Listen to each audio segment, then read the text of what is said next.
आजचा दिवस आहे.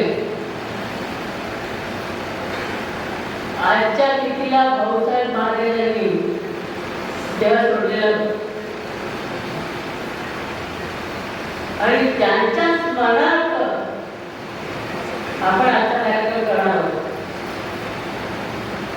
वास्तविक आपला जो संप्रदाय आहे, या संप्रदायाची परंपरा आहे, त्यातले एक एक संत म्हणजे जी आपल्याला 4 नाव देतो तेवढीच आपल्याला माहिती आहे.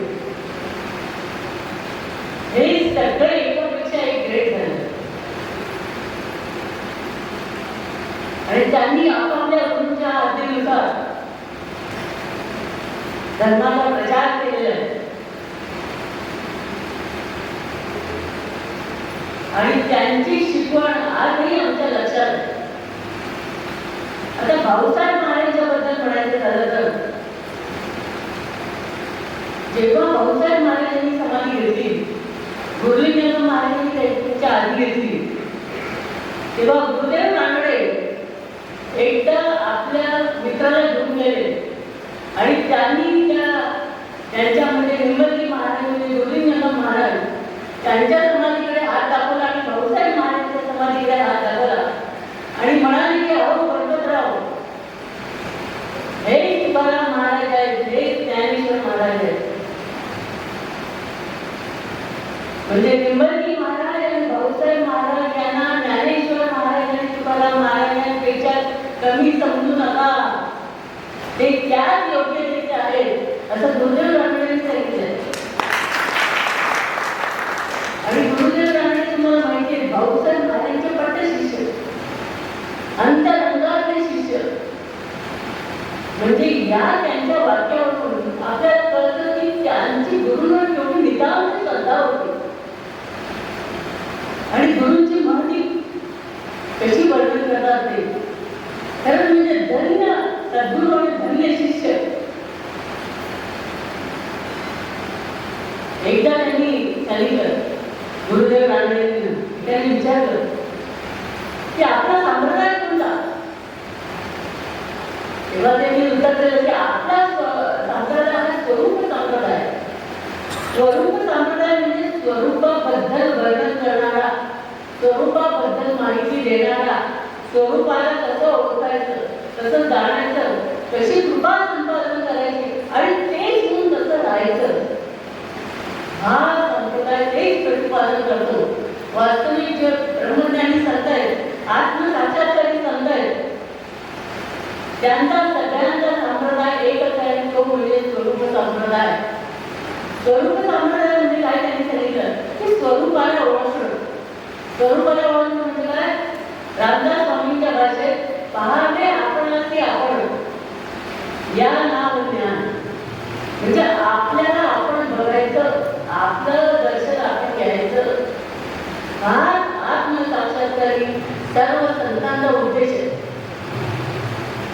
म्हणजे बघा, बाकीचं तुम्हाला काही सांगत नाही हा संप्रदाय करायला, पण स्वरूपावर त्यांचा भर आहे. म्हणून आपल्या महाराजांचं ज्ञान कसं होतं? स्वरूपाचं ज्ञान. त्याच्याशिवाय दुसरं पापड काय सांगायचं नाही. डायरेक्ट तू कोण आहेस? प्रत्येकाला आलेलं महाराज विचारायचे तू कोण? म्हणजे सांगायचं आपलं आडनाव, तिथे कुठून आलं? ते सांगायचे चिपळूण. चिपळूणला कुठून आला? सांगायचे संगमेश्वरून. आजोबा संगमेश्वर. तिथे कुठून आला? कोणाला माहिती? दोन आजपर्यंत आपण सांगू शकतो, त्यांच्या आधी तर काय माहिती असतं? म्हणजे हे आपल्याला माहिती आहे. आलो कुठून? तुकाराम महाराजांनी आम्हाला प्रश्न केलाय, कोण्या कारणाची आला तुम्ही येथे? येथे म्हणजे हॉलवर नाही, येथे म्हणजे या भूतलावर तुम्ही कोणत्या कारणासाठी आलात? कशासाठी आलात? आम्ही काय उत्तर देणार? किंवा दुसरा प्रश्न ते विचारला, जन्मून केलेलं काय? मानवा जन्मून केलेलं काय? जन्माला येऊन काय केलं? प्रपंच केलं. तुम्ही आता सगळं सांगाल आम्ही प्रपंच करतो, पण प्रपंचासाठी आपला जन्म आहे का? प्रपंचापेक्षाही ज्यांनी आपल्याला प्रपंचात घातलंय, जेणे संसारिक घातले, अवघे ब्रह्मांड निर्माण केले, त्याचे नाही ओळखले त्याची पतित म्हणले. ज्यांनी संसारात घातलं, अवघं ब्रह्मांड निर्माण केलं आणि त्यालाच ओळखलं नाही आणि नुसता संसार केला, तर त्याच्यासाठी आपला जन्म नाही. आपला जन्म देवाला ओळखण्यासाठी की कुणी मला जन्माला घातलं. आई वडिलांनी घातलं, आई वडील एक व्यावहारिक तुमच्या बरोबर होतात, पण जन्माला घालणारा देव लक्षात ठेवा. पालन पोषण करणारा हीच होतं शेवटपर्यंत, पण माणसं विचारच करत नाही. तर आता इथे आपल्याला जर भाऊसाहेब महाराजांबद्दल बोलायचं झालं तर भाऊसाहेब महाराजांचं बालपण आपण सगळ्यांनी बघितले की भाऊसाहेब महाराज किती मोठं होतं. लहान असताना म्हणजे साधारण 10-12 वर्षाचे असताना त्यांच्या घरासमोर एक मारुतीचं मंदिर होतं आणि त्या मंदिरात जाऊन रोज फुलं घालून पूजा करून नमस्कार करून ते येत असत. तसंच एकदा सकाळी आता पूजेचं सामान घेऊन आणि त्यांचे पाणीदार डोळे, त्यांचं ते सरळ नाक, त्यांची ती दृष्टी आणि चेहऱ्यावरची चमक त्या एका साधूंनी बघितली आणि तिथे येऊन ते मारुतीची पूजा करायचे आणि तिथे भीमरूपी महाराजांचं म्हणायचे. असं ते अचानक एकदा तिथे मंदिरात आलेले असताना पूजेसाठी तिकडून एक भगवे ड्रेस घातलेले साधू आले, जे आजाद भाऊ होते आणि त्यांनी त्यांना बघितल्याबरोबर नमस्कार करतात आणि त्यांच्या वा किती भाग्यवान आहे की रोज तू पूजेला येतोस, खरंच तू धन्य आहे, तू भाग्यवान थोर आहे असं त्यांनी सांगून त्यांना नमस्कार केला. आणि ते होते साधू बुवा रघुनाथ प्रिय महाराज. हे पहिले त्यांना भेटले वयाच्या 15व्या वर्षी आणि नंतर त्यांना मिळाले गुरुलिंग महाराज. होते. त्यांनी त्यांना सांगितलं, जरी नाम दिलेलं असलं तरी सुद्धा त्यांना माहित होतं की माझे खरे गुरु सद्गुरू गोविंद महाराज आहेत. मला त्यांच्याकडून ज्ञान मिळालेलं. वास्तविक हे जे रत्नागिरी महाराज साधुबुवा त्यांनी त्यांना नमस्कार केल्याबरोबर त्यांच्यामध्ये लगेच एक बदल झाला. कुठला बदल झाला? त्यांची भक्ती मारुती रायावर होती, म्हणजे सगुण भक्ती होती. पण सगुण भक्तीकडून निर्गुण भक्तीकडे त्यांची आवड निर्माण झाली, वाटचाल निर्माण झाली. नमस्कार केल्याबरोबर हा बदल झाला. स्वामी रामकृष्णांकडे गिरीश बाबू गेल्यानंतर गिरीश बाबूला बघितल्यावर स्वामी रामकृष्णांनी त्यांना नमस्कार केला. तेव्हा त्यांच्यातही एक बदल झाला. कुठला बदल झाला? दुराचारीकडून सदाचाराकडे त्यांचा बदल झाला. त्यांचं वागणं बरोबर नव्हतं, पण सदाचाराकडे त्यांचा बदल झाला. त्याच्यामुळे त्यांनी नमस्कार केल्यामुळे, म्हणजे संतांचा नमस्कार, संतांचा स्पर्श, संतांचं उपदेश, संतांचा मंत्र माणसाला एकदम बदलून टाकतो. असं गिरीश बाबूंमध्ये पण असं झालं. आणि आता जे आपण परवा मी बघितलं म्हणजे मोबाईलवर,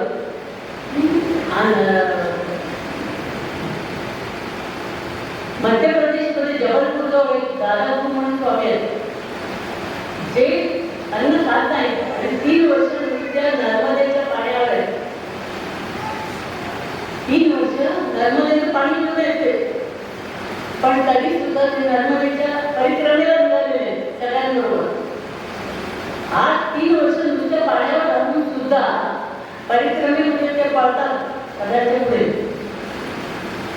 आणि सगळ्यांना त्याचा आश्चर्य वाटतं की हे कसं काय शक्य आहे? नुसत्या पाण्यावर माणूस राहू शकतो का? पण त्यांनी प्रतिपादन केलेलं आहे की नर्मदेचं पाणी, जसं तुम्ही जेवण करता, फळं खाता आणि काय काय गोळ्या घेता शक्तीच्या, त्याला जेवढी पॉवर आहे आपल्याला मिळते, तेवढी पॉवर त्या नर्मदेच्या पाण्यामध्ये आहे. आणि म्हणून त्या पाण्यामुळे त्यांना ते आधी कर्तव्य देते. डॉक्टर त्यांना चेक करतात, ते व्यवस्थित असते. आणि त्यांनी असं ते नर्मदेची परिक्रमा करतात आणि त्यांच्याबरोबर त्यांच्या पाठीमागे सगळे शिष्य धावतात त्यांच्याबरोबर. असे संत झाले तर माणसं घरतात करून त्यांना आवडते, आपोआप त्यांच्या पाठीमागे जातात. आणि तसे लोक जात असताना एका ठिकाणी एका मंदिरामध्ये त्यांनी आरती केली आणि आरती केल्यानंतर ते जे कोण भटजे होते ते त्यांना कुंकू लावायला गेले आणि आरती द्यायला गेले. तर कुंकू लावताना त्यांच्या आज्ञाचक्रावर त्यांनी बोट ठेवलं. ठेवल्याबरोबर ते संपूर्ण थरथरायला लागले. कोण? भटजी. त्यांच्या आज्ञाचक्रावर आज्ञाचक्रावर त्याच्यावर बोट ठेवल्याबरोबर त्यांच्यामध्ये बदल झाला. भटजीमध्ये त्या कळत नाही, घाबरले, पूर्ण थरथरायला लागले. आणि ते बघितलं त्यांनी, त्या दादा बोलली आणि त्यांनी त्यांना मिठी मारली. आणि मग त्यांनी त्यांना शांत केलं. म्हणजे थोडक्यात त्यांनी त्यांची अवस्था ओळखली आणि त्यांना शांत केलं. हे त्याचं उदाहरण मी असं सांगितलं. त्याचं दुसरं उदाहरण म्हणजे आपल्या स्वामींचं. आपले स्वामी जेव्हा सिद्धरामेश्वर महाराजांकडे गेले आणि सिद्धरामेश्वर महाराजांना त्यांनी नमस्कार केला आणि सांगितलं की मला ज्ञान पाहिजे. आणि सांगितलं की आपण एक मठाधिपती आहोत, त्याला मठाचे ऐकल्याबरोबर सिद्धरामेश्वर महाराजांनी आतून ओळखलं. कारण संतांना बाकीची माहिती सांगावी लागत नाही. जनरल माणसांना सगळं सांगावं लागतं, कुठून आलं, काय आलं, तुम्ही कोण आहे वगैरे. पण संत एका दृष्टिक्षेपात सगळं ओळखतात. आणि त्यांनी त्यांना बघितल्याबरोबर त्यांनी त्यांना साष्टांग नमस्कार करतात. आणि तो नमस्कार घातल्याबरोबर स्वामींच्या मध्ये सुद्धा आत्मज्ञानाची उत्कंठा जास्त निर्माण झाली. कळलं तुम्हाला? स्वामीची उत्कंठा काहीच्या काही शिजत गेली. आणि ते ज्ञान होण्यासाठी स्वामींनी मनाशी विचार केला, मला ज्ञान मिळत असेल तर मी मठ सोडायला सुद्धा तयार आहे. बघा, एवढी तयारी केवळ ज्ञानासाठी. आणि ज्ञान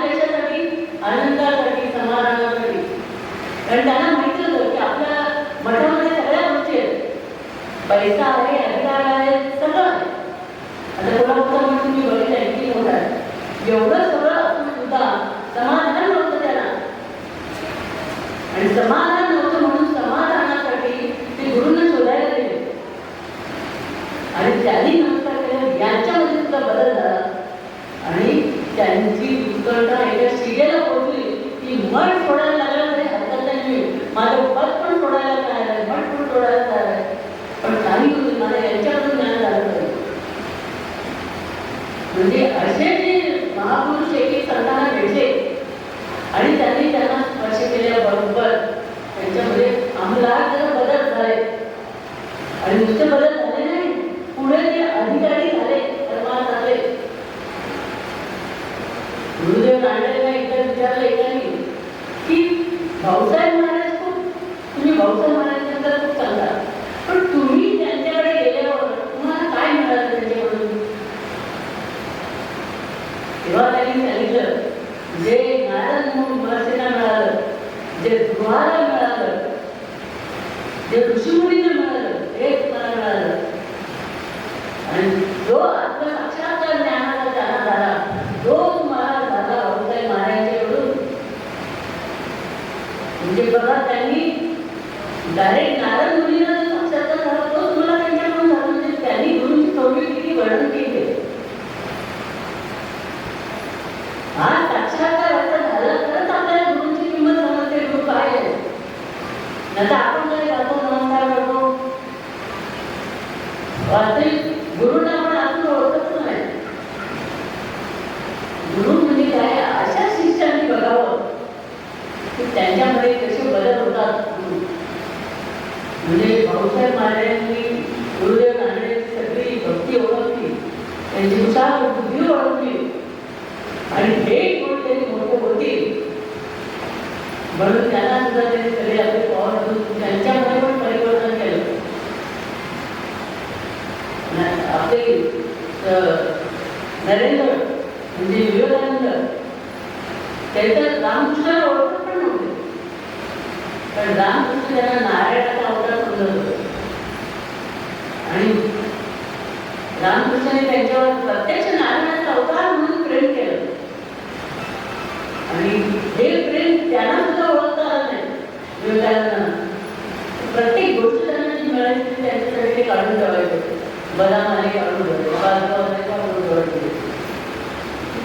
कशासाठी? नरेंद्रासाठी. आणि हे बाकी त्यांनी बघितलं. ती म्हणाले, आम्ही काही शिष्य नाही का, आम्ही पण तुमची सेवा करतो, पण तुम्ही आम्हाला नाही का देत, नरेंद्रासाठी का काढून ठेवता? तेव्हा त्यांनी सांगितलं, अरे तुम्ही सगळे म्हणजे झेंडूची फुलं, रानाची फुलं, गवतावरची फुलं, पण नरेंद्र म्हणजे कमळ, नॅशनल फ्लॉवर. तुम्ही गडू, छोटा दुपट्टा, माठ, नरेंद्र म्हणजे रांजण सगळ्यात मोठा, ज्याच्यात भरपूर पाणी मावतं. म्हणजे त्यांची योग्यता गुरूंनी ओळखली. यांनी गुरूंची योग्यता ओळखली नव्हती, गुरूंनी त्यांची ओळखली. बघा, महाराजांची पण मला एक सांगताना आठवण आली की मी एकदा माहितीला गेली बहिणीकडे आणि मी तेवढ्याच मला मंगलदेवीच्या बाबूला येऊन गेलो होतो मठात. आणि त्यांनी महाराजांना एक एवढी मोठी कॅडबरी आणली होती, ती महाराजांनी लपवून ठेवली. मी संध्याकाळी आल्यावर महाराजांना हे सवय केली म्हटलं, काय बाबा त्याच्यासाठी आलं मला, ते उशी खाली तुला खायला आलो, उशी वरती कर. आणि मी उशी वरती केली, त्याच्यावर मी एवढं मोठं कॅडबरी चॉकलेटचं पाकिट होतं. मी म्हटलं महाराजांना हे कोणी दिलं? तर म्हणाले, अरे फॉरेन आहे, फॉरेनची मंडळी आली, किती घेऊन आली येताना. तर मी म्हटलं महाराजांना, तुम्हाला डायबिटीस हे सगळ्यात तुमच्या शिष्याला माहिती की तुम्हाला डायबिटीस आहे, तरी तुम्हाला एवढी मोठी चॉकलेट कशाला घेऊन येतात? तर म्हणाले, तुझ्यासाठी, तुला पण देणार. बघा, स्वतःला म्हणून सुद्धा माझ्यासाठी मला दिलंय असं म्हटलेलं नाही. ते म्हणाले आपल्याकडे येणाऱ्या काही गोष्टी आपल्या शिष्यांसाठी असतात, आपल्याला जे प्रेम करतात त्यांच्यासाठी असतात. आणि ते मला म्हणाले बघ तुमची खाली माझी गोष्ट त्याला पण हात लागत सगळे टेबलवर बघतात तिकडे बघतात तुळशी खाली त्याच्याला पण हात लागत ते आणि तुझ्या पॅकेट ठेव आणि गुपचूप खा. तसं गुरुचं प्रेम असतं मला शिष्यावर. आणि हे का प्रेम असतं? शिष्य सुद्धा आपल्यासाठी काहीतरी करतो याची त्यांना पूर्ण जाणीव. तसं इथे गुरुदेव रानडेंनी त्यांची योग्यता पूर्ण ओळखली होती. आणि मग पुढे भाऊसाहेब महाराजांनी त्यांना जेव्हा सातपुवारी दिलं गुरुलिंग महाराजांना भेटले पुढे आणि त्यांनी मनोमन ठरवलं की गुरुलिंग महाराज हेच माझे गुरु मला अति ज्ञानाला मागे घेत आणि या हेच माझ्या पुढे कारणात्मक विकास करणार आहे, परमार्थात मला पुढे आणणार आहे. म्हणून त्यांना सुद्धा भाऊसाहेब महाराजांनी काय केलं, भाऊसाहेब महाराजांनी त्यांना सगळ्यांना शिक्षण भाऊसाहेब महाराजांची शिक्षण भरपूर होते लक्षात ठेवा.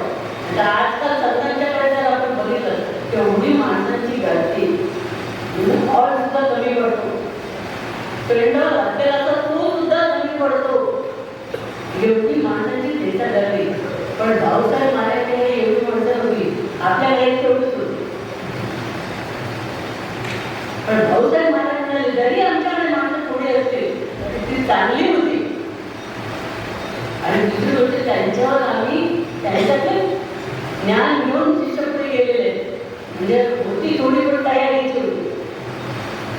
नंतर वर्गात भरपूर मुलं असतात पण डबू सगळे काय करायचं हुशार पाहिजे ना मुलं पण नाहीतर मास्तर परिणाम शिकवून. तसं गुरुलिंग महाराजांनी भाऊसाहेब महाराजांनी आपल्या शिष्याला सांगितलं त्याला अर्धा ज्ञान देऊन टाकला. कुणाला? भाऊसाहेब महाराजांना, गुरुलिंग महाराजांनी. त्यांनी पण मनोमन ओळखलं भाऊसाहेब महाराजांची योग्यता. मी म्हणाले पुढे सगळ्या जगाचा आधार होणार. म्हणून त्यांनी एकदा त्यांच्याबरोबर असा संबंध आला की ते दोघंही बरोबर एका ठिकाणी गेले. शिष्याकडे जायचं होतं, तुला मला जरता उद्या प्रोग्राम होता तिकडे जायचं होतं त्याला. तेव्हा ते गुरुलिंग महाराजांनी जायला निघाले भाऊसाहेब महाराज. तेव्हा त्यांनी सांगितलं आपल्याला आज तिथे प्रवचन करायचं. मग प्रवचनाला काय दाखवता एक पान घेतलं तरी फक्त ते तू पाच मी प्रवचन करेल. आणि यांनी एक पान म्हणून ते प्रवचनाला गेले आणि ते एक पानाचं प्रवचन जो एकच विषय होता त्यात मांडलेला तो 4 ठिकाणी 4 वेगवेगळ्या प्रकारे त्यांनी सांगितला. त्या समाजाचा अर्थ 4 ठिकाणी वेगवेगळ्या गुरुलिंग महाराजांनी सांगितला. म्हणजे ऐकणाऱ्यांसाठी वेगळा, सांगणाऱ्यांसाठी वेगळा, काढणाऱ्यांसाठी वेगळा, वाचणाऱ्यांसाठी वेगळा, प्रत्येकाच्या ऐकणीप्रमाणे त्याला तो समाज त्यांनी सांगितला. हे त्यांनी बघितल्यावर भाऊसाहेब महाराजांना खूप आश्चर्य वाटलं. ते म्हणाले महाराज मी एक प्रश्न विचारता म्हणजे जाताना मी एकच पान बरोबर नेलं होतं आणि एकच समाज तुम्ही 4 ठिकाणी वेगवेगळा सांगितला हे कसं काय? तेव्हा मी म्हणाले अरे वा तुझं लक्ष होतं म्हणजे माझ्याकडे. म्हणजे गुरु काय सांगतात आपण आपलं काय कार्यक्रम बसायचं इकडे तिकडे काहीतरी गप्पा मारत बसायच्या तसे नव्हते ते. त्यांनी तो 4 ठिकाणचा 4 वेगवेगळा अर्थ ऐकला होता. म्हणून त्या निंबाई महाराजांना खूप आनंद झाला. तेव्हा खूप खूप मनापूर्वक ऐकलेलं दिसतंय हे इकडे. मी ज्या घोंगडीवर बसलोय ती घोंगडी तुझ्या अंगावर धडकली आणि त्यांनी उठून ती घोंगडी त्यांच्या अंगावर धडकली आणि सांगितलं आता याच्या पुढे बुद्धी तू वाढव. तुम्ही म्हणाल घोंगडी धडकली म्हणजे त्याला त्यांच्या अंगावर टाकलं. स्वतःची बसायची घोंगडी धडकली त्यांच्या अंगावर म्हणजे एक प्रकारे पॉवर दिली त्यांना.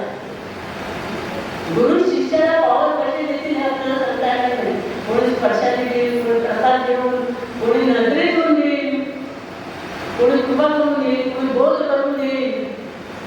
म्हणजे वेगवेगळ्या प्रकारे गुरु शिष्याकडे पॉवर देतात. तसं त्यांनी ती सगळी पॉवर त्याला दिली आणि पुढे असं झालं की गोविंदचंद्र महाराज आजारी पडले आणि त्यांची घेर पडायची वेळ आली तेव्हा हे त्यांच्या जवळ होते आणि ते स्वतः आपल्या गुरूंबद्दल सांगतात भाऊसाहेब महाराज की गोविंदचंद्र महाराजांनी स्वर्गातून हे नाम आणलेलं होतं. उत्पत्ती स्थिती लय या तिन्ही शक्तींवर त्यांचा अधिकार होता. बघा आपल्याला दिसतात ते अंगावर भोगी येते बसलेले, पण हे सांगतात उत्पत्ती स्थिती लय या तिन्ही शक्तींवर त्यांचा अधिकार होता, सत्ता होती. ब्रह्मा विष्णू महेशांना त्यांनी पाहिलेलं होतं आणि इतका त्यांचा अधिकार होता गोविंदचंद्र महाराजांना, असं स्वतः भाऊसाहेब महाराज म्हणतात. पण ते जेव्हा आजारी पडले तेव्हा त्यांनी भाऊसाहेब महाराज यांच्या जवळ होते आणि भाऊसाहेब महाराज यांच्या जवळ असताना त्यांनी काय केलं, असं पुढेही त्यांना सांगितलं भक्ती वाढव. त्याच्यासाठी हे सगळं तुला सांभाळायचं आहे,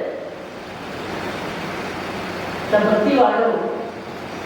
आणि असं म्हणून त्यांनी वयाच्या 95व्या वर्षी निर्मली महाराजांनी म्हणजे निर्मली महाराजांच्या बद्दल सुद्धा भाऊसाहेब महाराजांना तेवढी म्हणजे त्यांचं कमालीचं प्रेम होतं त्यांच्यावर.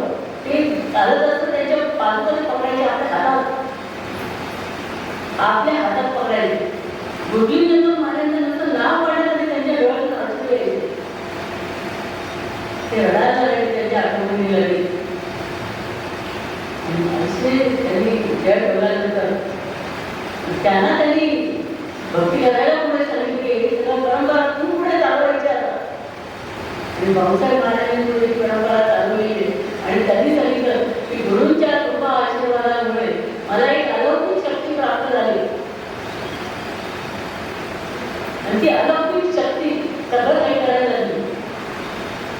वास्तविक ते प्रपंची त्यांचं लग्न केलेलं होतं भाऊसाहेब महाराज, त्यांना 3 मुलं होती.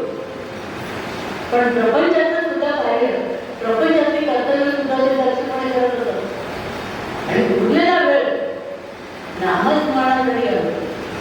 कारण त्याचा भर कशा होता, नामस्मरणावर. ते म्हणायचे की माणसाचं जीवनाचं ध्येय काय आहे, ज्ञान घेणं.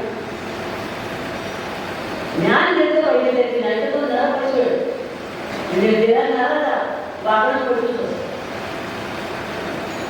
म्हणून आपलं ध्येय जे आहे त्याच्याशी आपण नेहमी सतर्क राहिलं पाहिजे. माझं ध्येय काय आहे तिकडे आपलं लक्ष असलं पाहिजे. आणि त्यासाठी ते पुढे सांगतात की हे करत असताना तुम्हाला हे आळस करून दिला पाहिजे. परमार्थात आळस चालत नाही. शिष्य पाहिजे अति तत्पर परमार्थासाठी म्हटलेले राहतात तत्पर. गुरुंनी सांगितलं की तयार उठला. तिसरं त्यांनी सांगितलंय की त्याचं अंतःकरण शुद्ध असलं पाहिजे. की आम्ही देतोय ज्ञान पण याचं अंतःकरण मलिन आहे, झालेलं आहे, त्याच्यात काय प्रवेश होणार.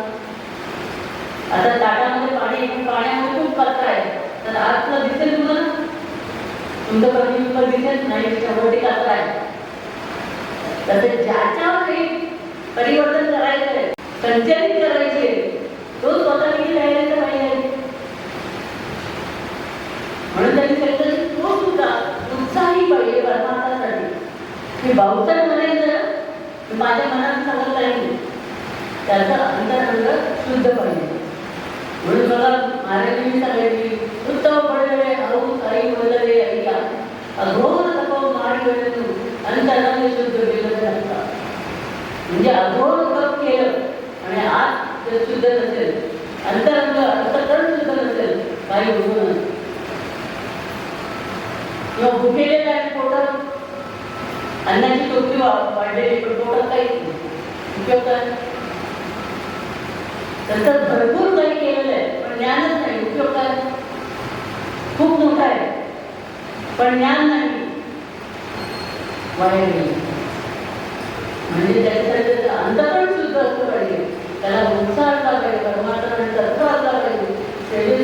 बरोबर असला पाहिजे आणि आपल्या ध्येयाशी घट्ट बांधलेला असला पाहिजे. मला हे मिळवायचं म्हणजे मिळवायचं. आपण व्यवहारात बघतो की वडील डॉक्टर झाले, तुझा डॉक्टर होता होऊ शकतो ना, तसं इथे का होऊ शकत नाही. आपण कमी पडतो. आपल्याला परमार्थाच्या बाकीच्या गोष्टी महत्वाच्या वाटतात. आता मी तिथे मला काम आहे, मला आम करायचं, मला कसं करायचं, मला काय म्हणजे आजची कारण सांगतात. आणि हा कार्यक्रम कशासाठी, आता आजचा कार्यक्रम आहे उद्या ती तिथी हे सगळं वेळा आहे का? आजच्या कार्यक्रमाला आजचीच मजा. मला ते वाटत होतं मागच्या वेळेला कार्यक्रम आपला कॅन्सल झाला, या वेळेला काय जनाने पाठीला गडबड टाकत ते काय म्हणतात. आणि आजचा पण कार्यक्रम भाऊसाहेब महाराजांची प्रार्थना करून आली होती, तुमचा कार्यक्रम आम्हाला करायचा आहे, व्यवस्थित पार पडू दे. कारण एवढे मोठ्या संतांचं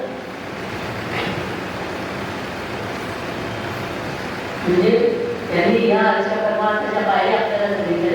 आणि पुढे त्यांनी सांगितलं भाऊसाहेब महाराजांनी की भाऊसाहेब महाराजांनी एका शिष्याने विचारलं की तुम्ही सांगता स्वरूपाला ओळखायचं म्हणजे काय? स्वरूपाला ओळखायचं सगळे सांगतात, पाहावे आपण असे आपण म्हणजे काय? तेव्हा त्यांनी सांगितलं, अरे तू आता जे काय डोक्यामध्ये पगडी घातली आहे, मोठी घातली, कानात जी पाळी घातली आहे, नंतर ते काठपदरी धोतर नेसला आहे, शर्ट घातला आहे, आजचं तुला प्रतिबिंब तुला दिसलं पाहिजे, त्याला म्हणतात स्वरूपाचं दर्शन. आश्चर्य नाही, डोळे बंद केल्यावर दिसलं पाहिजे आपणच आपल्याला. ज्याला स्वरूपाचं खरं दर्शन असं भाऊसाहेब महाराजांनी म्हटलंय. आणि हे स्वरूपाचं दर्शन भाऊसाहेब महाराजांना झालेलं होतं. भाऊसाहेब महाराज काय म्हणतात माहिती मग त्यांच्या गुरुबद्दल, त्यांच्या गुरु, त्यांचे गुरुंचे गुरु ते म्हणतात राम आले आमच्यासाठी, कृष्ण आले आमच्यासाठी, आणि ते जर राम आणि कृष्ण गुरुजींना म्हटला घेऊन आले, तेवढी योग्यता सुंदर होते. म्हणजे ते राम आणि कृष्ण तेच हे आले गुरुजींना महाराज माझे गुरु तेच आहेत. एवढा अधिकार आहे आणि एवढी प्रचंड श्रद्धा आहे. माणसाने वाचताना सुद्धा लागणार लागते ते आपण त्याची कुठे आहोत. आणि ही जी असली श्रद्धा होती त्यांची भाऊसाहेब महाराजांची, आणि त्यांनी त्यांना सांगितलं होतं की ही सगळी परंपरा तू चालवायची. आणि मग त्याला पुढे अंबुराव महाराज भेटतात.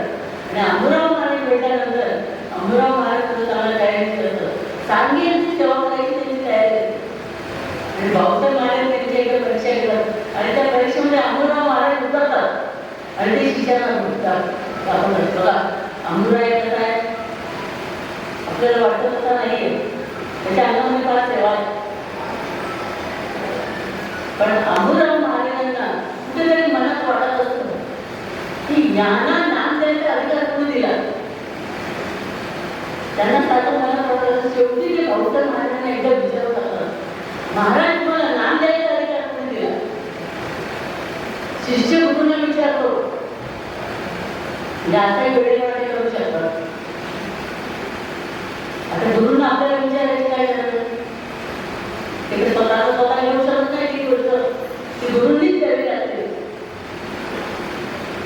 पण भाऊसाहेब महाराज काही बोलले नाही, शांत राहिले. ते म्हणाले याचं उत्तर परस्पर मिळालं पाहिजे, आपण नाही बोलायचं. आणि काय झालं, नंतर दुसऱ्या दिवशी जेव्हा ध्यानाला बसले अंबुराव महाराज, त्यांच्या पुढे साक्षात गुरुजींना माने राहिले आणि त्याला म्हणाले, अंबुराया तुझी जीभ फार पुढे पुढे जाते, फार काम चालते तुझी जीभ. अरे भाऊ राहिला नामाचा अधिकार आम्ही दिला, तुला त्याच्याशी काय करायचंय, तू तुझं काम कर. म्हणजे खूप काही शिक्षण वाढत असतं यांना अधिकार तुम्ही दिला यांची योग्यता आहे का? आणि तुम्ही मोजमाप करताय, गुरुंनी मोजमाप केले, तुम्ही काय करताय? आम्हाला तर विचारून काय केले तुम्हाला नामाचा अधिकार कोणी दिला म्हणजे त्याला जाऊन विचारा. त्यांनी आता वेळेवर त्याला जाऊन विचारा तुम्ही शाळेत असतात म्हणजे असेही वेळपट शिष्य असतात आज्ञाने म्हणतात त्याला हे असं कसं शक्य आहे. यानंतर तेव्हा करताना आम्ही बघितलं त्याचा आशय ज्ञानाला काय अधिकार दिला. अरे पण ज्याने अधिकार दिला ज्यांना दिला त्यांना पण वर तुला काही वाटत नाही तुम्हाला कशाला वाटायला पाहिजे खरं की नाही. आम्हाला काही वाटत नाही आम्ही सर्व महाराज तुमचे गुरु त्यांचा फोटो बघायला करायचा आमचे नाही. आम्ही एक निमित्त आमच्या तोंडातून जे बोलतात फक्त त्यांची आज्ञा आम्हाला ऐकायला पाहिजे. पण तुमचे गुरु आतापर्यंत पुढे पण नंतर पण म्हणायचेच असतील आम्हाला तुझं टाकायचं. म्हणजे गुरु जेव्हा शिष्याला अधिकार देतात त्याला काही वाटत नाही. पुढे तेच सगळी तयारी करून देतात शिष्याने. आपल्याला सुरुवातीला बघा प्रत्येक गोष्टीची आपुलकी वाटते. कपड्याची सोन्याची सगळ्या गोष्टीची आपुलकी वाटते आपुलकी वाटते आपल्याला. पण नंतर आपल्याला ते डोके दुखून बसते. कारण हा बदल फक्त सद्गुरू करू शकतात दुसरं कोणी करू शकत नाही. त्यांना शिष्याला पुढे आणायचं आहे तेच हा बदल करू शकतात दुसऱ्याची ताकद नाही. भाऊसाहेब महाराजांनी सांगितलंय की मला अलौकिक प्रचिती फक्त गुरुलिंगानंद महाराजांच्या आशीर्वादाने कृपे मिळाली. अलौकिक शक्ती मला प्राप्त झाली. परमार्थिक शक्ती माझ्याकडे सगळ्या मला मिळाल्या. आणि त्याच्या जोरावर एक लाख उदाहरण मला सांगायचं झालं तर भाऊसाहेब महाराज जेव्हा गणपतीला जातात तेव्हा तिथे गेल्यानंतर त्यांना रोज ते नेमान जातात. त्यांचा नेम काय असतो? नामस्मरण. ते म्हणतात गुरुनी तुम्हाला जो मंत्र दिला आहे त्याचं नामस्मरण तुम्हाला रोज करायला पाहिजे.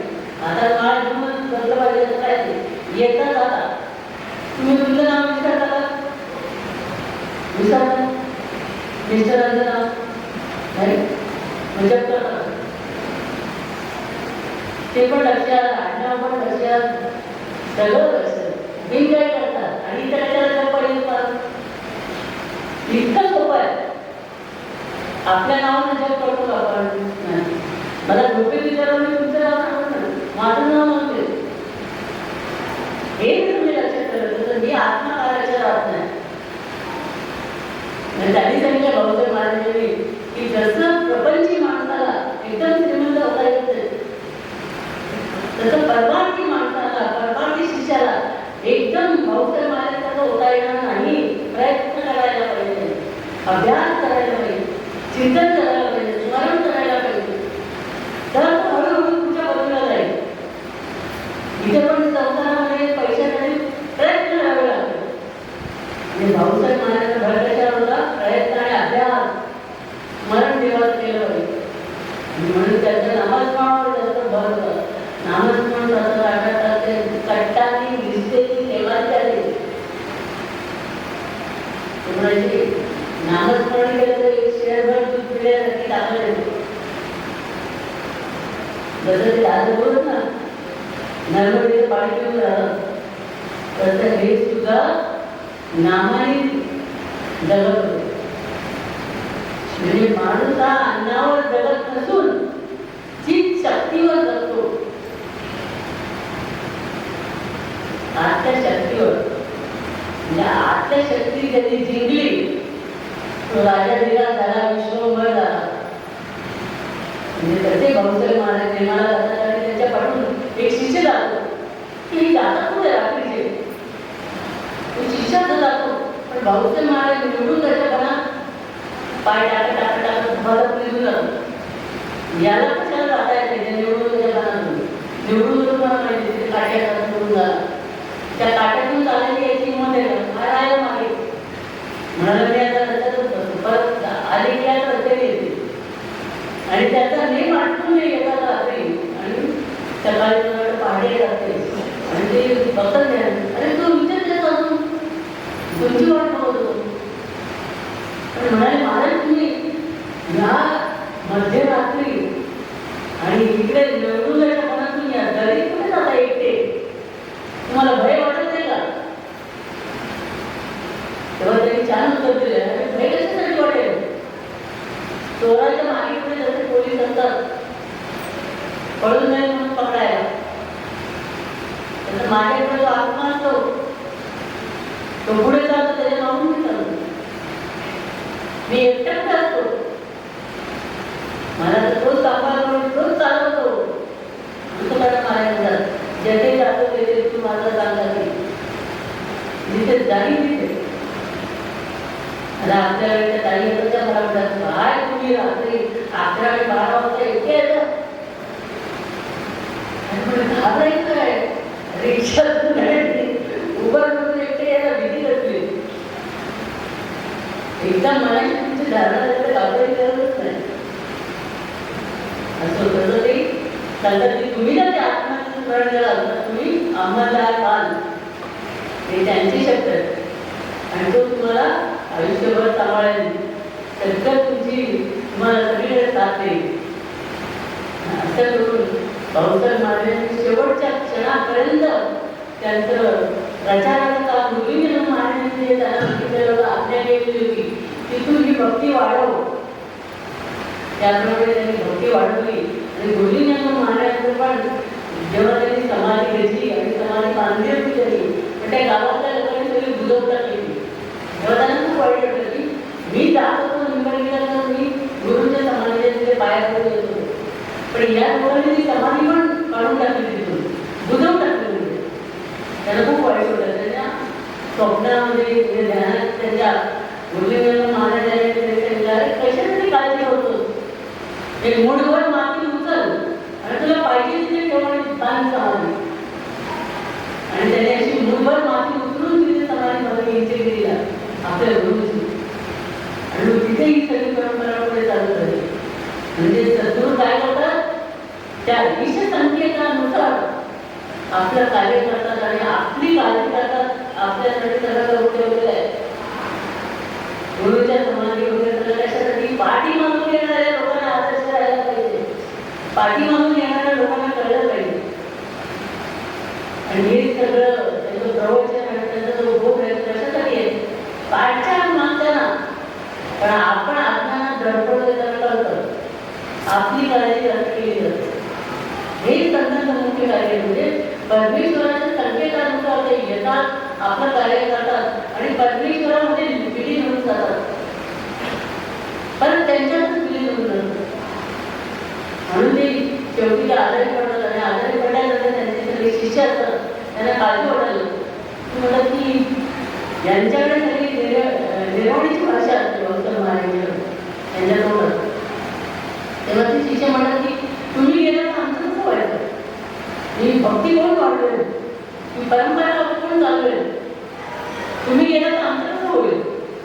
तेव्हा ते सांगतात अमृरायाला, तू आहेस ना, तू हे सगळं बघ. म्हणाले हे सगळं चाललंय कोण, आम्हाला कोण नाही, आम्ही कुणाला काय विचारायचं, आम्हाला काय ऐकायचं, कुणाला विचारायचं, कुणाला बघायचं. तेव्हा ते म्हणाले हे देवाचं कार्य आहे, देवच बघून घे. देवच सगळ्यांना सांभाळत असतो, देवच सगळ्यांना हे कार्य करून घेत असतो. हे देवाचं कार्य, देव सगळं करणार आपोआप. तुम्हाला जेव्हा काही संकट येईल तेव्हा तुम्ही त्या भगवंताची आठवण काढणं हे दासाचं कर्तव्य आहे, हे त्यांनी सांगितलं. संकट येईल तेव्हा त्याची आठवण केली पाहिजे आणि त्या मनात तुम्ही राहिले पाहिजे. आणि भक्तांना ते आदर करतात आणि नंतर एकदम आदर पडल्यानंतर मला वाटतं सत्तराव्या दिवशी त्यांनी रात्री समाज आपले शिष्य सगळं बसलेले असतात समोर आणि समाज पाहतात. आणि समाज बसून झाल्यावर आरती झाल्यावर राजाला निघाले म्हणून गजर करतात नावाला. आणि गजर केल्याबरोबर त्या आरती केल्याबरोबर आणि ते एकदम टाळी वाजतात आणि टाळी वाजवून जय करतात भाऊसाहेब महाराज. हे जाताना म्हणजे शिष्य जे आहेत गुरुदेव रानडे ते आपल्याला त्यांच्याजवळ नसतात, पण बाकीचे शिष्य गुरुदेव रानडे सांगितलं की भाऊसाहेब महाराजांनी वेळा सोडायच्या आधी मला असं दिसलं स्वप्नात की त्यांचा अंतर रिकाम आहे, ते जागेवर नाहीये. त्यांचा अंतर रिकाम आहे म्हणजे ते आता झाला आहे त्याची ओळख. त्यांची शिवलिंग शिष्य होती, तिला स्वप्नात भाऊसाहेब महाराजांनी सांगितलं की बघ आम्ही आता कैलास शिखर चालत जाणार. तिला पण त्याचं सांगितलं, ती पण घाबरली की कैलास शिखर चालायला हे निघाले असं मला बोलून म्हणतात आहे तिला स्वप्न. म्हणजे प्रत्येक चांगल्या चांगल्या शिष्याला त्यांनी वेगवेगळा अनुभव देऊन एक प्रकारे कल्पना दिली आणि अशा तऱ्हेने भाऊसाहेब महाराजांनी त्यांचा वेळ सोडलेला आहे. पण तुम्ही संपूर्ण जर भाऊसाहेब महाराजांचं चरित्र वाचलं तर त्यांना त्यांच्या गुरुवर असलेला विश्वास आणि गुरुदेव रानडेंचा भाऊसाहेब महाराजांचा असलेला विश्वास, अंबुरायांचा विश्वास, शिवलिंगोबा त्यांचा विश्वास, गिरीमल्लेश्वर महाराज त्यांचा विश्वास, हे सगळं बघितलं इथे हा विश्वासाचा प्रांत आहे.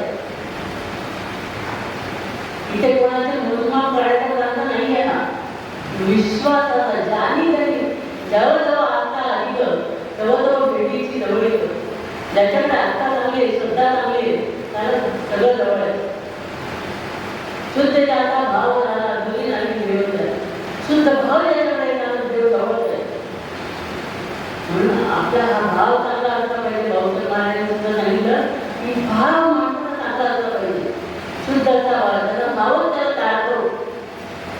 आपण म्हणू की आपल्याला सगळे येणारे शिष्य महाराजांना म्हणायचे की तुमच्यामुळे आपल्याला एक प्राप्त झालं. महाराजांनी तुमचा भाव चांगला म्हणून मला मिळाला.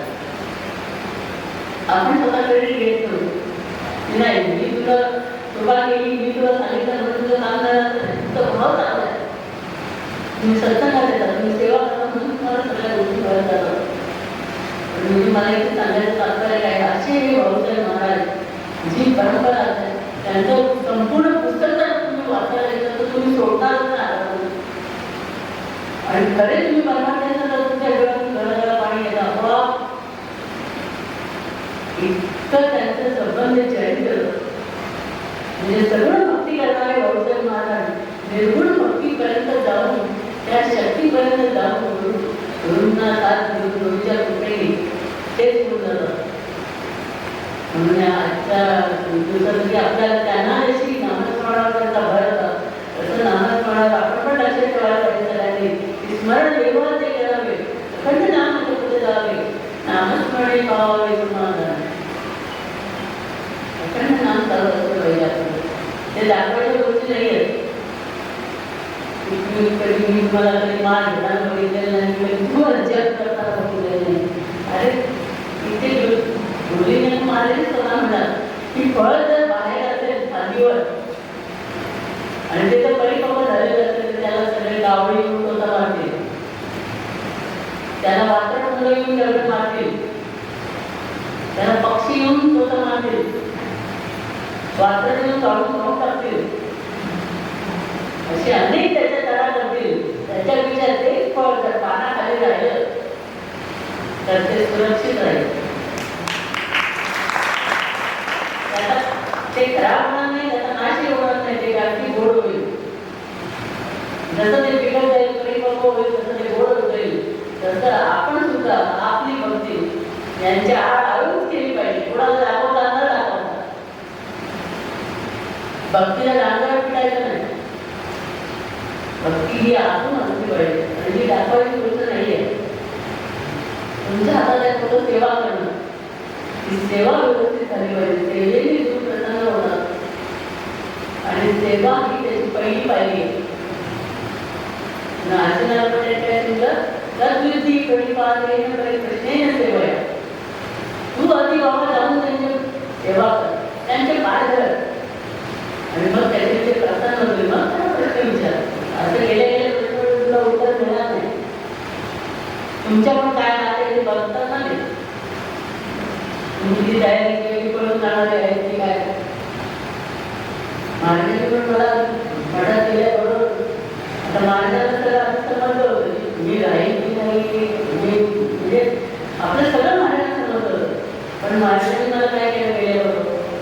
तुला झाडायला येतं?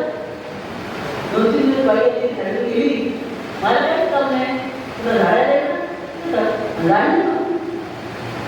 हळू तुला कपडे धुवायला येतात? माझे कपडे तू मग तुला जमिनी पुसायला येतात? येतात. तू पुसता कशाला बरोबर होते? असं करून करून सगळं गळ्यात घातलं. गळ्यात घातलं म्हणण्यापेक्षा आपल्याला तयार केलं, सगळ्या प्रकारची कामं लावून तयार केली. आता आमच्या तिथे एक मुलगा आहे, त्याला काय भाजी कापायला माहिती आहे, पण मी त्याला म्हटलं की बघ, मुलं कपडे धुवायला आली की तू माझ्याजवळ बसायचं, मी तुला शिकवणार कांदा कसा कापायचा, कांद्याची साल कशी काढायची आणि कांदा कसा कापायचा हे एकदाच दाखवणार, मिरची कशी काढायची, कोथिंबीर कशी तोडायची, ती कशी कापायची, सगळं एकदा दाखवलं. नीट लक्ष देऊन कर. त्याने नीट लक्ष देऊन केलं. आता मला त्याच्यापुढे ठेवून द्यायचं करतो. ट्रेनिंग त्याच्याकडे पण चांगलं पाहिजे.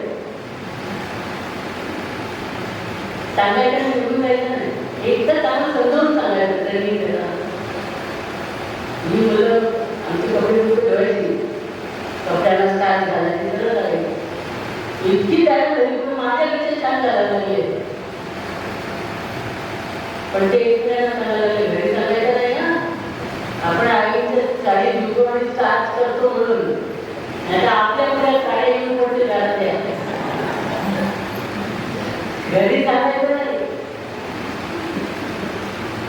म्हणजे जी मुलं सेवेला तयार आहेत, जे शिष्य सेवेला तयार आहेत, त्यांना खरी आवड मनापासून सेवेची, ते भरपूर त्याच करतात. आणि एकदा सेवेला रंग लागला की मला हाताला तरी परत दिले, माझ्याकडे नाही, यांच्याकडे. मी नाही म्हणत माझ्याकडे, यांच्याकडे केलं, यांचे शिष्य आहेत. बरोबर ना? हे सगळे तुम्ही बसलेले यांचे शिष्य. मी कसं माझं म्हणणार, मी प्रेमाने म्हणते की आमच्याकडे येणारे आमचे महाराज मला एकदा म्हणाले, आमच्या शिष्यावर रागवू नको पाहिजे.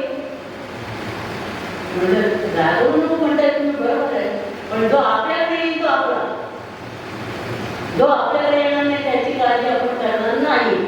क्लिअर कट सांगतो महाराजांना. जो आमच्याकडे येईल मी तुमच्याकडे राहिले म्हणून तुम्ही माझी काळजी करणार. मी घरी होती तेव्हा नाही ना, मला माझ्याकडे कोणी येते त्याची काळजी माझ्यावर सोडायचं. तसं सद्गुरूंच्या आपण कृपेला पात्र व्हायचं आणि आपल्या जीवनाचं कल्याण आपण करून घ्यायचं. ज्या औषध महाराजांनी गुरुदेव आपल्याला कशी पद्धत सांगितली, त्यांनी आपल्याला कशी सांगितली, त्या पद्धतीने आपली आपण वाटचाल करायची. प्रपंच न सोडता प्रपंच करून परमार्थ. पण आमचं जर तुम्हाला सगळं जमणार नाही, ते आमची केसच वेगळी असं होते. फक्त काही लोकांनाच मिळतात, जन्मगती ऐकलं ना, बघून गेले त्यांनाच ते लागतं. पण तुम्हाला सुद्धा तुम्ही हे करत असताना इकडे लक्ष देऊन इकडे सेवे, तुम्हाला शक्ती सामर्थ्य त्या सेवेसाठी महाराज भाऊसाहेब महाराज सगळ्यांना देतील. तितक्या क्षणी प्रार्थना.